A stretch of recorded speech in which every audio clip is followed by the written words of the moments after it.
አላህ ትጎዳለህ ብሎ ካልጻፈ ማንም አይጎዳም። ማንም አይጎዳም። አላህ የጻፈብህ አይቀርም። ጣሊያንም ሄደህ ብትታከም ጀናዛ ይመጣል ከጣሊያን ካለ ትመጣለህ። አይ አይደለም እዚህ በጥቁር አዝሙድ ትድናለህ ካለ ጥቁር አዝሙድ ውጠህ ትነሳለህ። 1000 ዶክተር ስላየም አድንም። አንድ ሰውም ብቻ ስላከመም ደግሞ አትሞትም።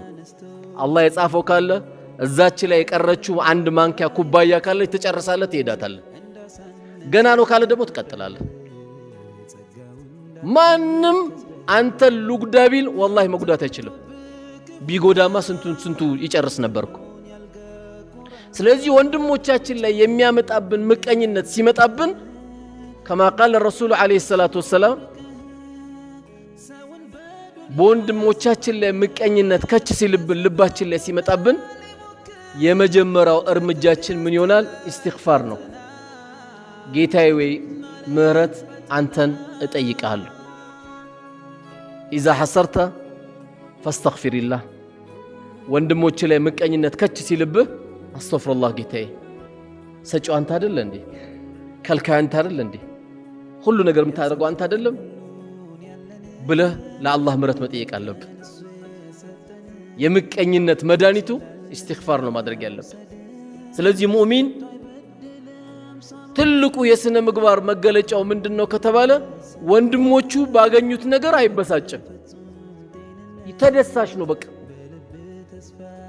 ለምን ወንድም ባያገኝ ኖር የመስጊድ እኮ አይሰራም ነበር። ከየት መጣ? ወንድም እኮ ስላገኘ ነው። ወንድም ስላገኘ አይደል እንዴ ምንጣፍ ያገኘው? ወንድማችን እኮ ስላለ ነው እኮ አምፖል የተሰካልን እንዲህ ኑር ሆነ መስጠት ወንድም ስላገኘ ነው። በወንድሞቹ ማግኘት የሚበሳጭ ካለ ትልቅ የዘቀጠ የስነ ምግባር ብልሽት አለበት ወንድማችን ላይ ማለት ነው። ስለዚህ የዛሬው ትልቁ ርዕሳችን ሰዎች ወሬ ያቀባብላሉ፣ ሐሜትን ይጨምራሉ፣ ውስጣቸው ግን ምቀኝነትን ይዘው ነው። በወንድሞቻችን ላይ መመቅኘት የለብንም።